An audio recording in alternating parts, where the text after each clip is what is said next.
I'm Jackie Walker, and I'm having a chat with Tom Evans, the creator and writer of Bending Time.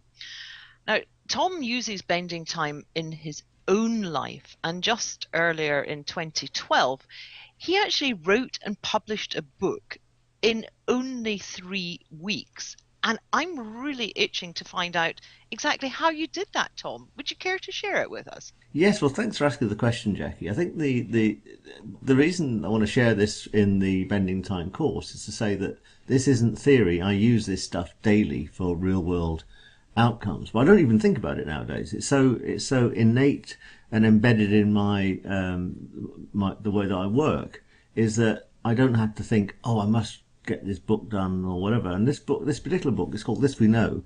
I didn't even plan to write it. It just came in as an idea. So I think the first thing you need, the first component of any book that you write, is to have a cracking idea. And the cracking idea I had was wondering how many people are asleep right now on planet Earth. And out of those people, how many people are dreaming? And then out of all the people that are awake, how many of those are really in some sort of sleep? And I had in parallel with the cracking idea, I had this immovable deadline. So I started writing the book on the 3rd of September, and I was doing a talk on the 27th of September to a load of journalists in the Sadler's Wells Theatre up in London. And it occurred to me when I started writing the first chapter of this book, and I knew it was going to be a short book, that if I could actually write a whole book in a couple of weeks and then get it printed very quickly, I could take a book to this talk and say to these journalists, if you want to share a message with the world, nowadays with current technology, you can get things done very quickly. And that was the main driver behind the seed, if you like. Wow, and what a way to be remembered by the journalists. Indeed, and obviously the books that I printed, there were a few errors in there, but I didn't have that. I didn't worry about that. I really wanted to have the book there in time for them. And obviously to do that, I realised from the outset that the last thing I was going to do was write a big book.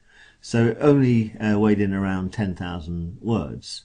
But that was perfect as a case study for this talk that I was doing on creativity.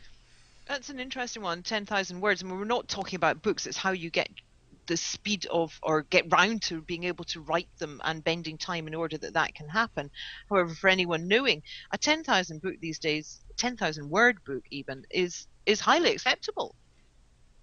Yeah, well, 10,000 words, then that equates roughly to about 100 pages in a paperback book, which is about the right size, the minimum size you need to get your name and the book title printed on the spine. But of course, most people are reading books now on a Kindle. And actually, word count and page count is pretty academic, really. And for me, I wanted the book to be read very quickly as well. So I wanted people to get the message from the book in one or two sittings. And so many people that have left reviews on Amazon just say, I've sat down and half an hour later, I've read the whole thing. And I don't feel like I've been cheated or I've read a small book because some of the concepts in it are so big. I can concur. It was a book that I started, and there was no way you would put it down. It was just such a juicy, wonderful book to read. And no, you certainly aren't shortchanged. So, how did you actually bend time in order to allow this to happen? Did you bend 3 weeks, or did well, I suppose you would have to know how you had your 3 weeks to do it in. Well, how did you do it? Well, there was a conscious bending of time when I'm in the writing process, and there was a little bit of magic sprinkled on the end, which I'll tell you about, which I don't quite to this day know how it happened. But the writing process, every time I sit down to write, I always meditate beforehand, and that gets me into that extended and stretched time space. So I'd meditate for about 20 minutes, and then I'd write a chapter in about an hour and a half. But the other thing I did just before I wrote that chapter is I'd read the chapter that I'd written the day before to make sure I didn't do any duplication. So I was kind of I wasn't editing, but I was sort of just sanity checking what I was writing about and make sure it dovetailed on the stuff that I wrote the day before, if you know what I mean. And obviously, because I write in this sort of semi-trance, sometimes my conscious mind can't quite remember what it was I wrote the day before, so I've got to kind of remind myself. So it's that whole thing of 20 minutes of meditation and about an hour and a half of writing to 2 hours tops. And in that time, you can get something like 1,500 to 2,000 words written. Fantastic. And I'm assuming that after you got this all done, you where did the magic come in? Well, the magic came in because I use this print-on-demand service called Completely Novel, and they've got a turnaround time of 5 to 7 days. And I knew if I uploaded it to this service, I had about 24 hours spare before I was doing this talk, if it was a 7-day delivery. But 3 days after I uploaded the files, the books came back. So I sent them an email saying, thanks so much for speeding this through the system just in 3 days. It would have been 2 days because it was 1 day of delivery. And they said, well, we don't do a 2 day. We don't know how that happened. Well, you do. Exactly. And since then, I've ordered loads of other books, and they've all taken about 5 days. So that's a bit of uncanny magic, which I haven't quite worked out how that happened yet. Wow, how fantastic. And were there any other tricks in this? Because I can see how you can bend time and make that happen, and I do it myself, and I do it for things that aren't just writing books. So what else have you experienced bending time is useful for?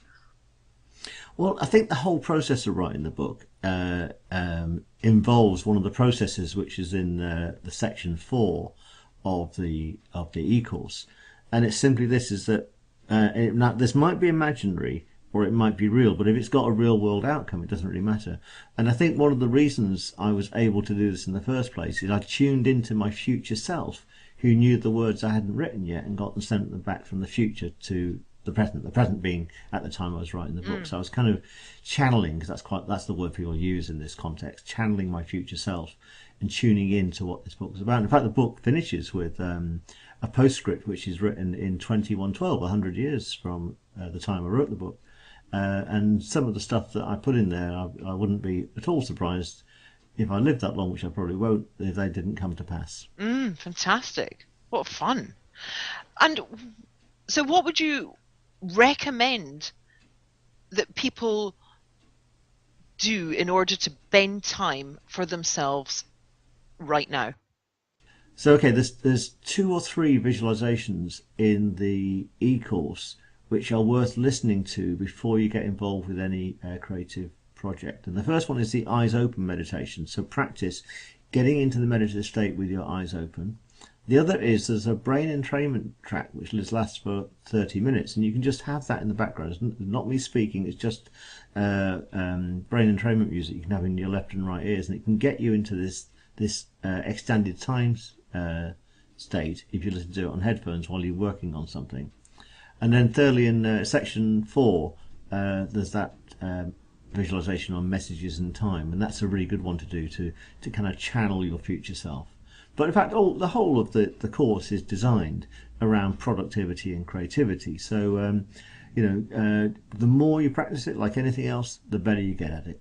Absolutely. Well, thank you very much for sharing that, and for sharing such a wonderful real life example that these things actually work. A treat. Absolutely. And if anyone's used the Bending Time materials and created something as a result of doing so, I'd love to talk to you, and we can make a case study recording for this course to share your good work too. Fabulous. Thank you.